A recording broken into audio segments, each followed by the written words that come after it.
Recording live in the Lucky Number 7 Lounge, this is Dine, Drink Vegas, the podcast by and for everybody stuck at home, wishing they were in the land of neon lights and bad decisions.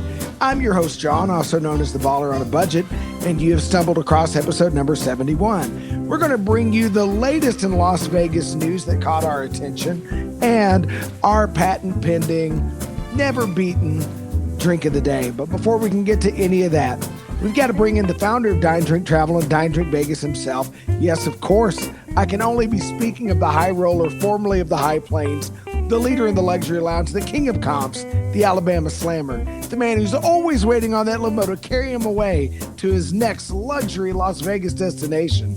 I am speaking about Bill. Good evening, Bill. How are you, sir? Good evening, John. I am great. How are you tonight? I'm doing okay, considering the drink of the day, because I did this to myself. So what we're embarking on, and by the way, we're not going to do this in back-to-back episodes. We're going to spread this out because we've got some other things planned too. But we're going to start a series of drinks of the day based on commonly ordered drinks on the casino floor. Now, I did some internet research, Bill, and I could not find any definitive statistics on, how many people order which drink every year on a casino floor.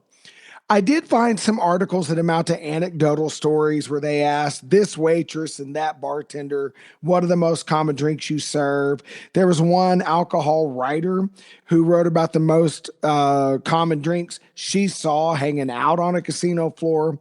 And I ran a very unscientific poll on Reddit to get some feedback. A lot of the things were common things you would expect. A lot of people drink beer. We've done beer on the podcast before. A lot of people did old fashions. You and I are probably going to make a million different spins on the old fashioned before this show's done recording.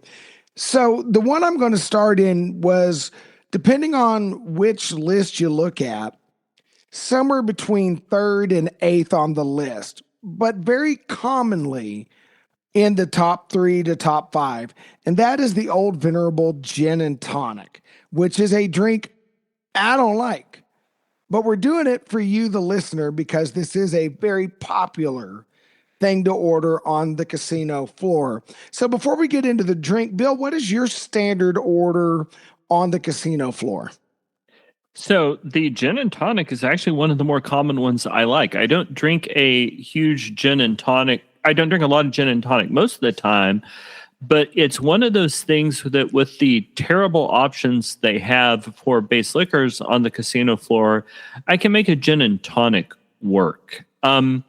If I'm not ordering a gin and tonic on the casino floor, I will sometimes just order a vodka rocks because that's one of the less terrible options, or frankly, that may be one of the times that I get a beer because it's really hard for the casino service bartender to mess up a beer. What about you, John? What do you get on the casino floor? So it kind of depends on my mood. Usually just bourbon on the rocks, because usually the well bourbon is Evan Williams, Jim Beam, or Jack Daniels. I've yet to run into a casino where the well bourbon was something that I just wouldn't drink. Might not be my favorite bourbon, but it was at least a decent, well-made, quality control kind of product. If it's a Coke house and they have Coke Zero, I'll do a bourbon and Coke or a rum and Coke.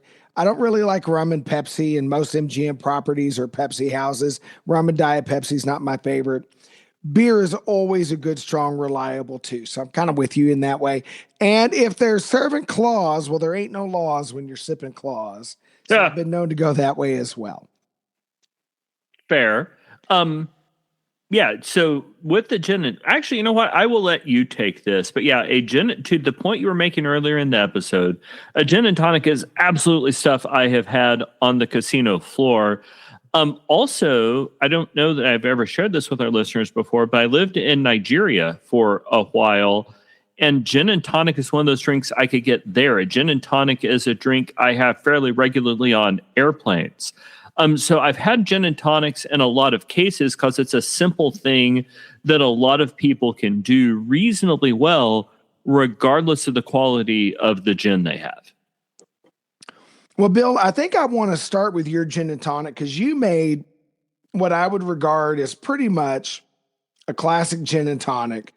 So, listeners, if you don't know, and I assume you do, because who doesn't know a gin and tonic? This is a highball drink you build in the glass. It's a this and a that, end of story. Bill, yours seems to be very classic, except I don't think that's the brand of gin you use. Looking at the run sheet. Did I misspell things? Because it's your job. Oh, wow. Right. It is your job to misspell things on this show. And in my defense, I Yes. didn't misspell things. I was objectively wrong and listed the tonic twice. Yeah, So you spelled the word right. It just wasn't what you meant to. Now I got the dyslexia, so I misspell things all the time. apparently your dyslexia was contagious and I caught it for purposes of this episode. But listeners, for those of you who've been listening to the show for a while, welcome. We are so glad you are here. If you're new, we are glad that you are here. We hope that you will like and subscribe and become a regular listener. But for our regular listeners, you know I have a child in college in Ireland. The news that we got definitively this week, actually yesterday, is that my younger son will also be going to college in Ireland for the next 4 years. What that means is I've spent a lot of time in Irish bars. You should also start looking for more things featuring my drinking in Ireland to compare and contrast to my drinking in Las Vegas. And my favorite gin in the world is called Gunpowder. It is served in a pretty blue bottle. The company that makes it is called Drumshanbo. But Drumshanbo Gunpowder Gin is just phenomenal. It is so good that my wife, who doesn't like gin, will actually sip it. And I am going to shock both you and our listeners. John, are you ready? Yes. I only made a single. Wow. I know it was weird for me too, but that's one of the advantages for a gin and tonic for me is you can cut things down because I can have a single, pour in some gin, it dilutes things. But I put in 1.5 ounces of gunpowder gin, 3-ish ounces of Schweppes tonic. I didn't measure that as precisely. Some grapefruit rind and 1 big ice cube. So as classic as can be, I want to talk about the grapefruit rind for a second, though. So in Ireland, I went to like a 2-night stretch. I went to 5 different bars and ordered this. 4 of the 5 of those bars used the grapefruit rind as their garnish. So at least that's the thing there. That's what the Irish do with this Irish gin. And it is phenomenal. Now, to be clear, this isn't the drink that you're going to get on a casino floor. And John, I'm going to start by asking you a question. So the Yep. classic citrus pairing with a gin and tonic is lime. What do you think about using grapefruit instead? Well, I think grapefruit is going to add to the bitterness. So it depends on the tonic you're using and how well you tolerate the tonic level. And I will say, you said it's not classic, but from what I understand, gunpowder is an upscale version of a pretty classic gin. It's not like you've got anything really wild going on with the gin. It's an above average, mid to top shelf gin, but it's still a pretty classic flavor profile, right? Do they do anything Oh, crazy? no, they don't do anything crazy. It's just that it's executed better. But for example, Rachel and I had our friend Danielle over to the house for Thanksgiving. She likes gin and tonic, so I made some of this for her. She texted me last night with a picture of a grapefruit in the hand, asking what kind of tonic I added to it. So this is a drink that I've evangelized to some of our friends here. All right. And I think that's the thing. If a casino can do a Paloma, if you ask the waitress at your casino, I want a gin and tonic, but I'd rather have grapefruit than lime, I bet they can do that for you. As long as they've got grapefruit there, but I've been to some seedy places where they might not. But what about you, John? Tell us about your gin and tonic, because I've seen it and I've got questions. But before I ask those questions, tell us about what you made. Well, normally I have never been a big gin and tonic fan. Now, lately, I've been getting into more bitter flavors. Maybe that's a product of me getting older. Maybe it's my Angostura and my black coffee consumption finally made me open up. I've been drinking a lot of Amaros, but historically I've avoided gin and tonic. And I will say that's mostly because every attempt I've made at having a gin and tonic has been with generic store brand tonic, which doesn't taste good. So I wanted to ease myself into gin and tonic by playing with some familiar flavors to get me acclimatized to the bitterness of the tonic. My bourbon is 2 ounces of Waterloo barrel aged gin. Your bourbon, John? Oh, excuse me, my gin. My gin, pardon me. My gin. Okay, we're now even in terms of errors we've made in talking about our construction of this drink. Okay, that's fair enough. So my gin is Waterloo barrel aged gin. It is a gin that spent 2 years in a bourbon barrel. I think it was a used bourbon barrel. That's why bourbon was on the brain. I love this gin. I've made martinis with it. It's just beautiful. The wood aging adds a different note to it, but the juniper and all the flavors you expect in a gin are there. I've poured that with 4 ounces of Q brand light tonic water because I got the Beatus. I did a fresh lime wedge. I cracked up a large ice cube. I stirred it. It was still missing something. So this is a highball recipe, a this and a that, right? A spirit and a usually carbonated drink. I cheated. I added Angostura orange bitters. I've got to say, this might be my gateway drug into more gin and tonics. I'm growing to like this one. So I'm looking at your drink, John, because while this is obviously an audio podcast, you and I can see one another. And y'all, John's drink is lightly brown, as you would expect for a drink which had been aged in bourbon barrels. I'm not going to lie, John, if I'm on a casino floor and I order a gin and tonic and somebody brings me something brown, I'm going to say no, thank you. Right? Yeah. Unless you have found a casino that has barrel aged gin on offer, and there's like a dozen brands of barrel aged gin. This is a product category that isn't that hard to find. If a casino happens to carry that and is willing to include that as a comp drink, I'm not holding my breath at that. I'm probably not going to get this. I'll be lucky if the gin on the casino floor didn't come in a giant keg for the bar gun that just says gin. Which is my normal experience. But you have me intrigued, John. I'm actually going to be in your town in 3 or 4 weeks, and I'm hoping you still got some of this left because I kind of want to try it. I'll make sure that I hold on to it. By the way, out of curiosity, you did drink one of the more accessible, common, let's not say cheap, but definitely not a bougie brand of tonic. Bill, what is the cheapest gin you will willingly consume? So my normal gin, I will drink. This is the gin I drink. Gunpowder is the gin I drink if I can get it. The only other gin I ever really have is Bombay Sapphire. I've tried a couple of other things, but I've never really had a truly down market gin. How about you, John? Like, what's the cheapest stuff you're willing to drink? So for years, my gin of choice for financial reasons was New Amsterdam gin. I would still argue that in its price category, it's not bad for the money, but I now squarely, I would rather buy a good London dry gin. I'll mess with Beef Eater. I will mess with Bombay Sapphire. I will do Tanqueray, but I am not doing most of the cheap American gins. Even New Amsterdam now has a harshness to it that I don't enjoy because frankly, I finally earned enough money that I don't have to pretend I like it. I think that is totally fair. Well, John, is it time to move on and talk about the news?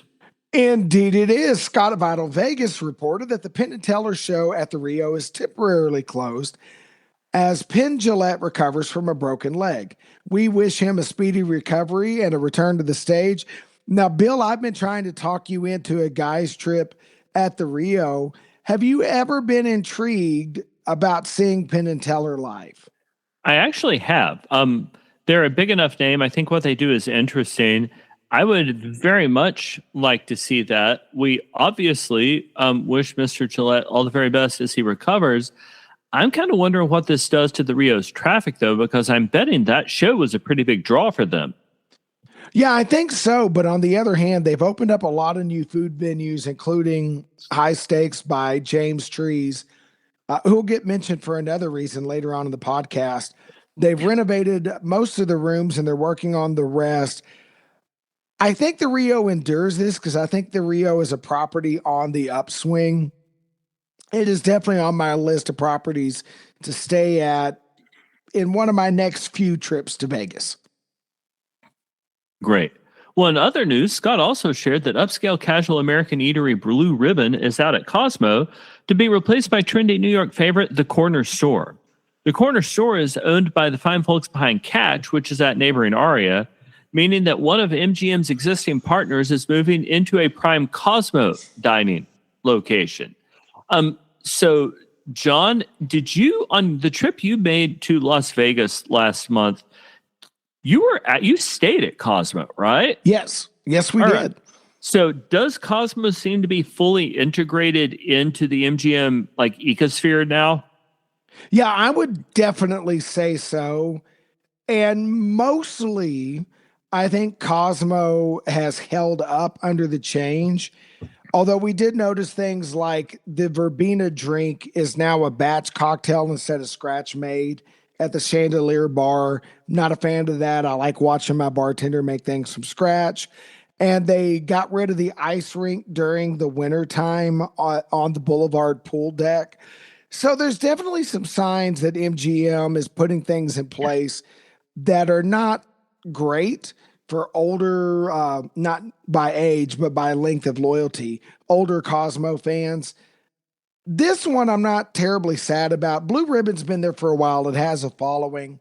My wife and we've only stayed at Cosmo once, but we very often stay at Vidara. We've stayed at Aria. That means we've spent a fair amount of time in Cosmo because my wife just likes to walk around in there. We love the social hour or cocktail hour. So many of their restaurants have great happy hour deals going on. We've looked at the menu at Blue Ribbon. We just have never been that excited by it. I don't mean to offend anybody that was a fan of the place that didn't catch our attention. The Corner Store out of New York, I've heard a lot of buzz about this place. It, like Blue Ribbon, is known for American comfort food with an upscale twist. I think this might be a good thing. I'm hoping, however, that Corner Store will offer a good social hour, cocktail hour, happy hour, whatever you want to call it.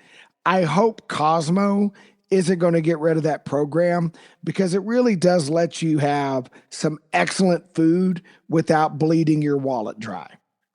No, that is a good deal. What else do we have, John? Las Vegas locally reported that MGM Resorts can now produce up to 100% of their daily power needs and has some battery storage operations for some of their nighttime needs, thanks to the opening of Eclipse Solar and Storage in southern Nevada. Although MGM is not ready to go fully off the electric grid in the short term, the notion that a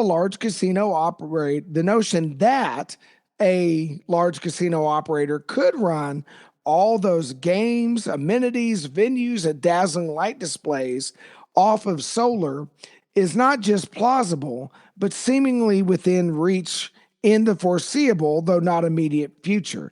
And this story is so nice, it made the run sheet twice.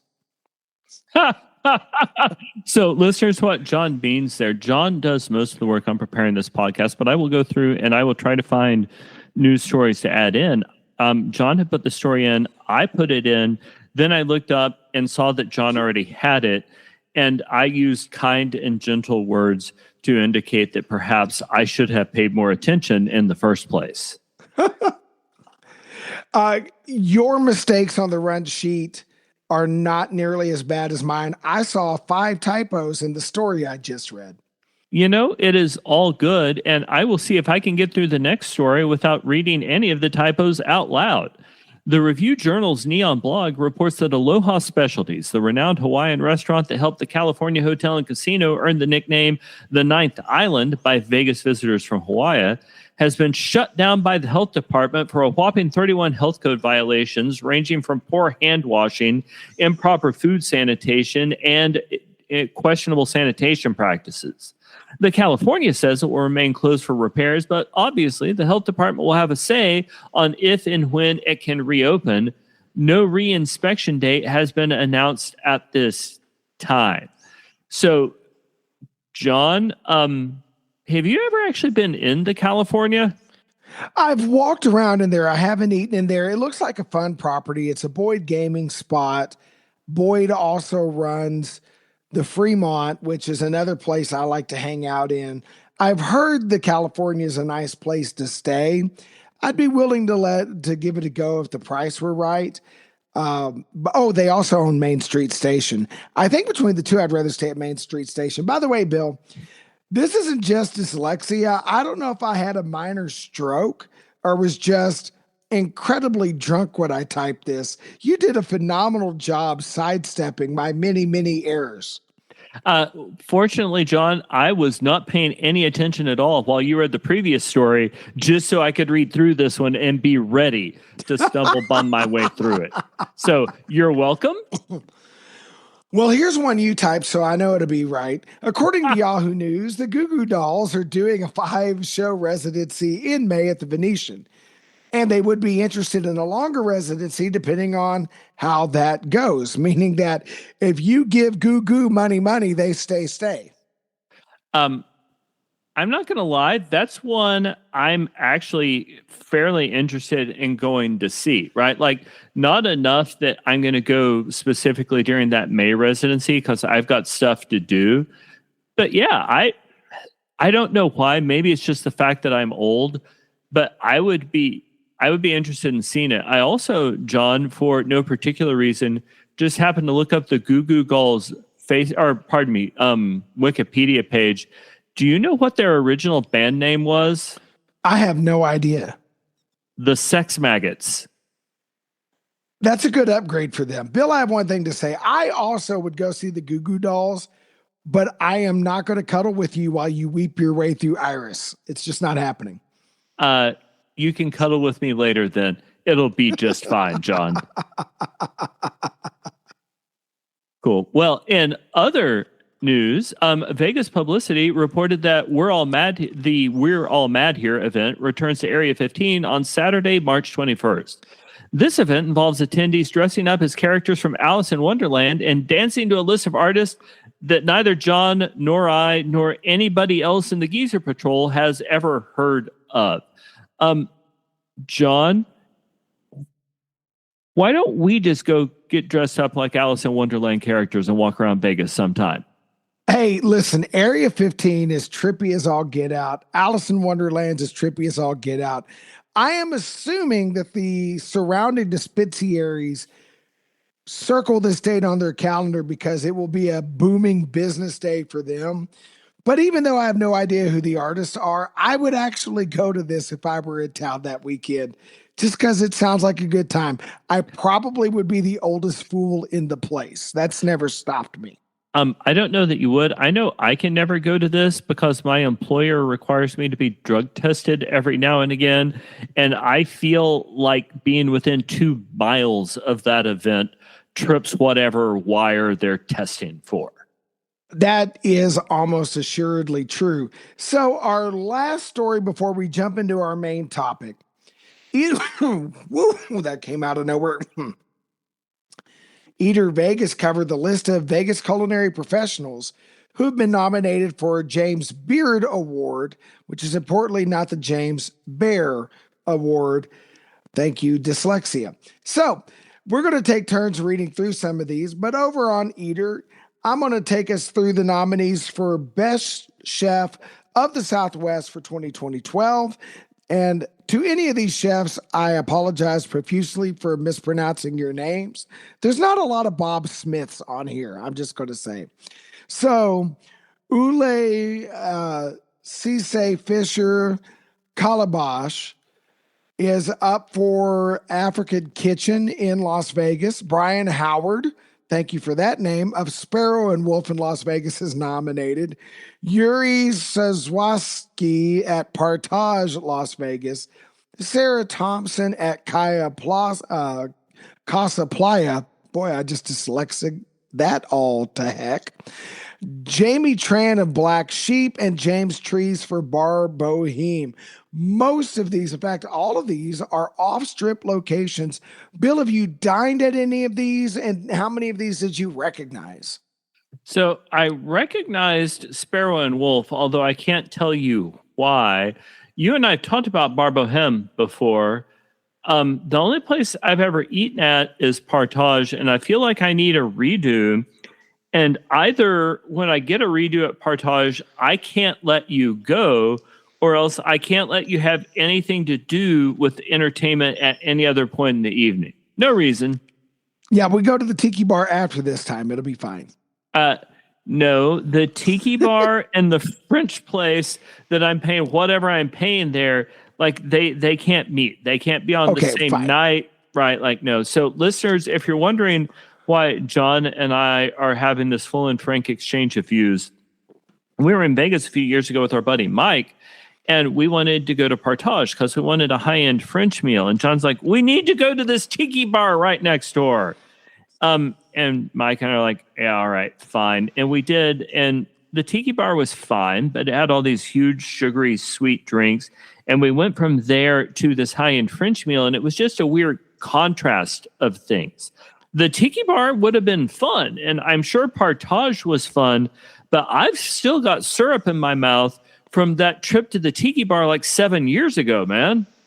Okay, that's fair enough. And I guess some combinations don't go well together. We have to keep those experiences separate. Now, Bill, I tease you about being a high roller. You will slum it at some scrappy places, but when you are doing down market, you don't want up market, and vice versa. That's my bad. I will say Sparrow and Wolf is on my list of places to try. Bar Boheme is right around the corner from our favorite Esther's Kitchen. I'll also say that Jamie Tran and Black Sheep, I heard an interview on the Food and Loathing podcast. It sounds delicious. I think it is amazing that all of these best chef locations are not on the strip. Listeners, when we tell you that Vegas is America's best foodie city, we're not kidding. Because when all these nominees don't work in the tourist areas, you know there's something amazing cooking, pun intended, off the Vegas Strip. Hey, Bill, why don't you take us through go ahead. No, one last thing. So why do I know the name Sparrow and Wolf? Because I've never been there before. We have talked about going there multiple times over the years. It just hasn't happened yet. Okay, fair. What did you want me to run through? Why don't you take us through the next award? We'll just trade back and forth as we go through Eater's list. So the next award is Outstanding Restaurateur, which they are giving to Elizabeth Blau from Blau and Associates, which runs Buddy V's and Honey Salt. I don't know either of those places, but I trust the James Beard people, and I'm willing to give it a shot. John, do you know what either of those new places are? Well, Buddy V's has been around for a while. It is on the strip. It is the same ownership group as Cake Boss and all of those. I'm a little skeptical. I'm sure Elizabeth Blau is an amazing chef. However, Buddy V's owns the pizza and cake machines, vending machines that you see at Caesar's Properties. And you have never shown the slightest bit of interest in one of those stale cakes or the questionable pizza. I've done the pizza. It may have saved my life, but that doesn't mean it was great pizza. Cool. You're not making a great pitch for this as a place I should absolutely want to go.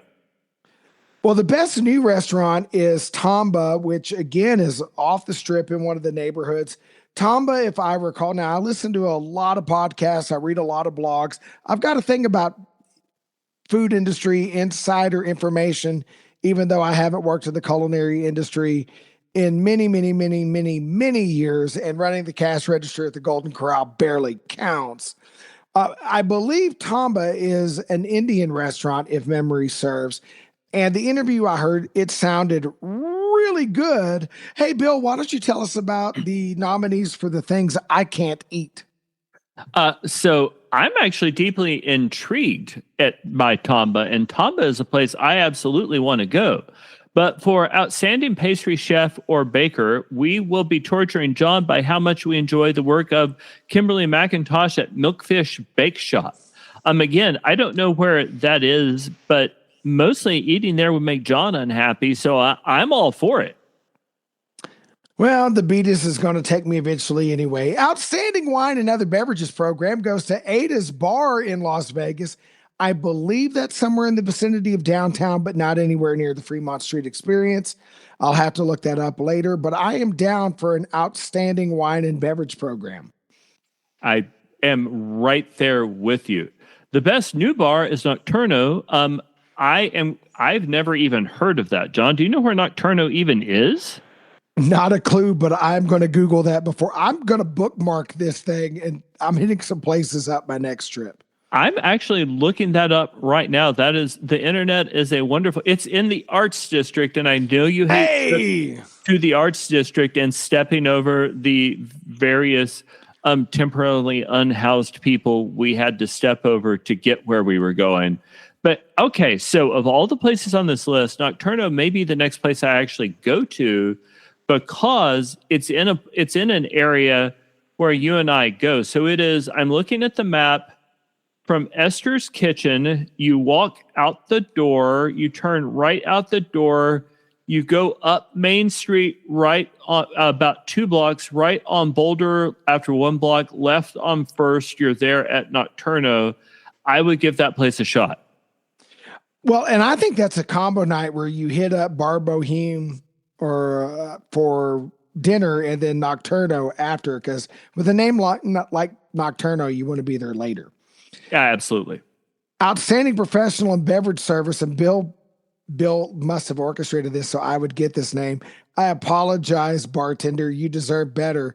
Bonk Achar Awan at Japita, Las Vegas. I said none of those words correctly. I have no idea where Japita. I don't know where Japata is, but they have outstanding professional beverage service, so I want to go there. And the outstanding professional and cocktail service is somehow not my personal bartender, Jeremiah. So this list is ipso facto invalid, nor is it the bartender at any of the places you and I drank at this weekend. Listeners, John came to see me in my town, and we had a moderate amount of alcohol while discussing our feelings. Thus, I can't believe this list to be true, but as far as the James Beard people say, the outstanding professional and cocktail service is Mariana Mercer Borini at the Aft Cocktail Deck. Well, I wish all of these nominees good luck, and if nothing else, you've given Bill and I a laundry list of places that we are going to have to pay for an Uber or a Lyft to get to because they are not on Fremont Street or on the Strip, and I am okay with branching out. Our main topic tonight was going to be my recent pilgrimage to Alabama, and we will discuss that in a later episode. But one more news item that I thought deserved some conversation. Now, listeners, last episode I said we'd move the main story to after news. So those of you that are not big into our side quests, that are here for the booze and Vegas news, you could tap out.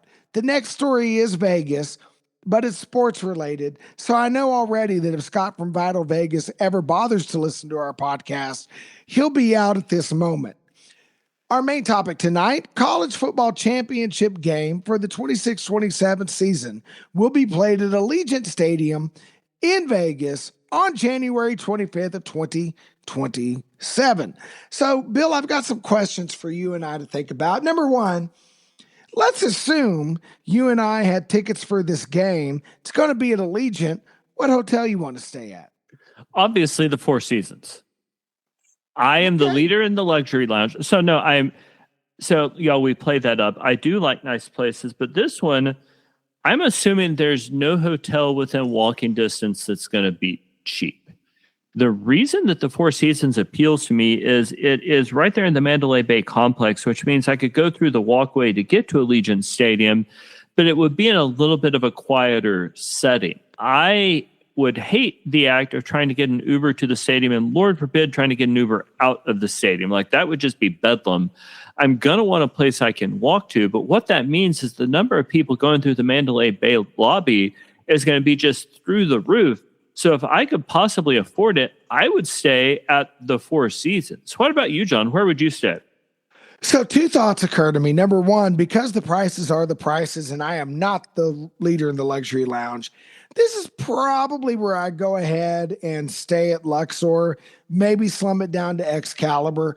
However, I also might consider some places near Allegiant, but off the strip, namely the Palms and the Rio that I've been wanting to stay at anyway. Push come to shove, I think I pick Luxor. Huh. So would it be worth it to you though? Because we're talking about the prices of all this, and it would be considerable. Would it be worth it to you to be in Vegas for the game if you couldn't afford tickets? Absolutely. In that event, if I could be there that weekend, but I can't afford tickets, I am staying downtown and buying a seat at Circa Sports at the Circa. Or I think I'd go ahead and try one of the locals or off strip casinos that have good sports books. Maybe this is a time for South Point. That's not a terrible thought. My guess is if I'm not going to the game, I don't go to Vegas because the game is going to make that weekend in Vegas cost more money. And I'm fine paying that money if I'm there for whatever the key event is. But if I'm not there for the key event, I kind of don't want to pay the extra money, John. No, I understand that. And I'm not sure I would go out of my way for it. On the other hand, I had to watch the national championship game mostly in the skies over Alabama, partially in an airport bar at Love Field in Dallas, and partially in the skies between Dallas and my hometown. That was suboptimal. I think being in Vegas, being able to put a couple of bets on the game, because I can't do that legally in Texas. Notice I stressed the word legally. Ah, I would gladly be in Vegas for that. I think it'd be a lot of fun. But let's think about this. There's a lot of great sporting opportunities in Vegas. So, Bill, let me give you some choices. If you could attend one, and let's say you can afford to go live, you could be there live. You don't have to go to Circa Sports or anywhere else. You're in the arena or the stadium. If you could attend one premier sporting event in Vegas, would you rather it be for a Super Bowl? I didn't include this. For this, the national championship, an NFL Super Bowl, a Final Four game of NCAA basketball, an F1 race, an important boxing or MMA fight, or is there something else that comes to mind? And it's got to be elite. You can't say an average baseball game. So I would explicitly reject the Formula One race because I hate just like the arrogant way they screw up a large chunk of the Las Vegas Strip for 2 or 3 months a year. So I would, reject that out of hand. Out of everything that you listed, I think the college football championship would be what I'd want to do, partially because I want to see Allegiant Stadium, and I think that would be fun. So so for elite events, something like this, like the college football championship, I would really love, though, to go into that stadium to watch a college football game that I have cared about, even if it wasn't the championship, right? Like maybe my Aggies disappoint me there one day instead of disappointing me somewhere else. Maybe I can go watch your beloved TCU Horned Frogs play literally anybody so I could go cheer for the other team. But to me, if I'm going for an event, I mean, I'm a college football guy, so I want to go see college football. Or maybe one day the Las Vegas A's make the World Series. If that happens, I am 100% flying into Vegas for that World Series game. I'm not going to book those tickets for the next decade or so. Yeah, they're going to be bad for a while, but I do understand that would be your choice. I didn't put it on the list because I just figured, something before we turned 70. Bill, I may surprise you. I think my answer would be either boxing or MMA. I don't follow either of those sports closely. In my youth, I was a huge boxing fan, particularly the Tyson era, the resurgence of George Foreman when he came back and he was old and still kicking butt and selling grills. and Evander Holyfield. That era of boxing just captivated my attention. I think I'd like to be a little nostalgic and catch one of those. I think that's fair. I have less interest in the sports, but sure, the nostalgia would appeal to me. And I spent a lot of years as a child when we had like 3 TV channels, and I was the remote control watching boxing being broadcast from Las Vegas. And sure, that'd be fun to see live. But let's go back to the theme, right? Where we were talking about this season's college football or next season's college football championship game. So we just this week had the game between Indiana and runner-up Miami. Which of those two teams do you think is more likely to make it to the championship game next season when it's in Las Vegas? This is a tough question. So obviously, Indiana won the game. And I am not going to throw any other statement. I actually picked Indiana to win the championship. You and me and a bunch of friends had brackets. My bracket picked Indiana to win. So I mean no shade to Indiana. Indiana has been built through the transfer portal with players who other programs didn't want. My hat goes off to them. They were a Cinderella team and they deserved that win. But I think Miami is a program on the rise. If either of these teams is getting back next year and I had to bet money on it, and I wouldn't bet the house, but I would bet on the U. How about you, Bill? So, because I am a decent Christian person, I can't hope for Miami to make it to the national championship in Las Vegas. And here's what I mean. Michael Irvin almost popped a vein this year watching his Hurricanes go through that far. And if he's seen them in the championship series next year and it's in Las Vegas, I think he might go a little bit wild. And I don't want to be anywhere near it when it happens. In terms of what actually will happen, I actually think Indiana's a little bit more likely. So both teams are losing their starting quarterback after this year. I think Miami is suffering more losses in the transfer portal. Also, while I think Mario Cristobal is a phenomenal coach, there is just something about Curt Cignetti and what he's doing. Like, he has the look of being the new Nick Saban in terms of his calm and, always put together demeanor. He looks like he's not allowed to experience human joy and happiness. Yeah. I don't know whether either of them makes it back, but if I could pick only one, I would pick Indiana. I do want to stop and say for a minute that Miami was the last team into the playoff. They were the 10 seed in a 12-team tournament, but the 11th and 12th teams were automatic qualifiers. So Miami barely made it in. There was a debate about whether they should have, and it is overwhelmingly clear to me at this point that the committee made the right choice in including Miami because they defeated 3 different teams and had a narrow loss in the championship game.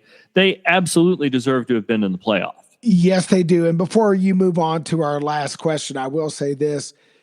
Bill, you and I joke about this sometimes. This is a judgment-free zone. We don't mean to tell anybody how to have fun in Vegas. But Bill and I, our wives are very straight-laced, amazing people.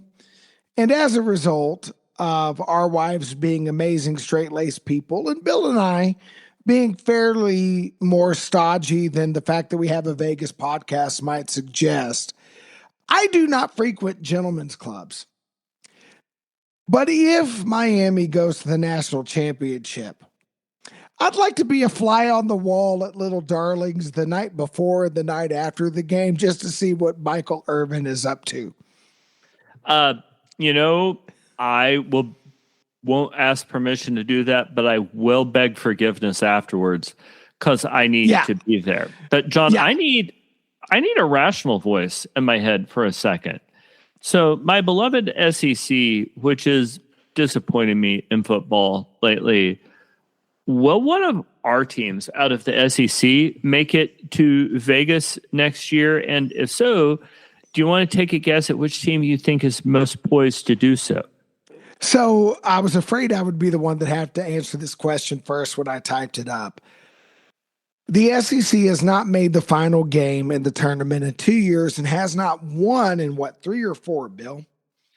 4, I think. Yeah, it's been a while because, one of your teams lost to the Ohio State University. I do think an SEC team makes it. I need to look at things like who's going to the draft and what does the transfer portal look like to really make a fully educated guess. I would say that I wouldn't count out Georgia. That loss this year in the playoffs is going to sting in them. I think they have a good coach. I think they recruit well. So I would say that Georgia would be my favorite to make it. And I'm going to say that your beloved Aggies are my dark horse in that race. Tell me more. I just think they're scrappy and they overperformed what people expected this year. And I got to think for scrappy teams, even if they're from stupid universities. I think that I think Mike Elko's doing a good job. And yes, that is absolutely possible, particularly as we are keeping our quarterback. I think that I don't think Alabama makes it. I don't think DeBoer's going to be able to get them over the hump. No. I think that Georgia is always a threat. And then I've got a Lane Kiffin question. So on the one hand, I want to know how quickly Lane Kiffin is able to do something at LSU. I suspect he does it. I suspect it's not this year. Pete Golding did such a good job taking over that team at the last minute that I just kind of got faith in him. Now, I don't know enough about what Mississippi did in the transfer portal, but I'm going to watch Mississippi pretty closely. My guess is that Vanderbilt's magic run is kind of over now, unless they give Diego Pavia a 47th season of eligibility. Right. Yeah. I mean, look, Vandy, you had your moment of the sun. You're going to remember that you're Vandy tomorrow. Look, Cinderella does not always get to marry the prince. And Vandy, that glass slipper is not going to fit anymore. I've been to Tennessee. I've seen what you eat in Nashville. Your foot got fat. You ain't fitting no more. So that's not happening. You're going to go back there and you're going to be the team everybody's happy to see on the schedule. You're going to be the team that for one glorious Saturday makes Kentucky remember that there are sports other than basketball. That is who Vandy has always been, and that is who Vandy will be again. Very quickly. Yeah. Yeah. Well, Bill, on that note, I think we've come to the end of our show. Why don't you tell listeners where they can find more Dine Drink Vegas and Dine Drink Travel content? Listeners, you can find us on YouTube at Dine Drink Vegas, where we bring you short and focused videos to help you plan your next trip to Vegas. Something like 5 or 10 minutes on a particular hotel room, particular restaurant, or some specific thing that you might do in Las Vegas. You can also find us on YouTube at Dine Drink Travel, where for Las Vegas purposes, we include things like executive lounge reviews from major airports like the Las Vegas airport. We also cover some of our other travels, including previous cruises we've taken and my several trips to Ireland. You can find me on essentially every social media platform at Dine Drink Travel, most importantly on X, where I interact with John, who on X is at Dine Drink John, where I'm more than happy to talk to you about adult beverages, coffee, barbecue, the art of making your own barbecue, why the Dallas Cowboys keep breaking my heart, and any other thing that you would like to talk about. We thank you so much for taking the time to listen to us. If you've got a friend that is planning a trip to Las Vegas who would benefit from our sage wisdom, or a mortal enemy who hates listening to old, fat, white Southern guys talk and drink, share our podcast with them on any platform you can.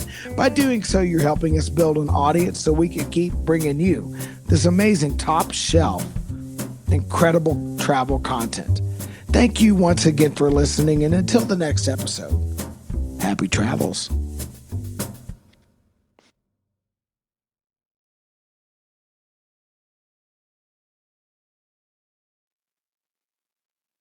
I have had a lot of gin. Do-do-do-do-do. Mm-hmm. Gin. What the actual... I'm doing it right this time. The three dots. I pressed the 3 dots this time. Manage recording, and it's not going off. Oh, wait, that's a button that says stop recording. Bye, Yeah. listeners.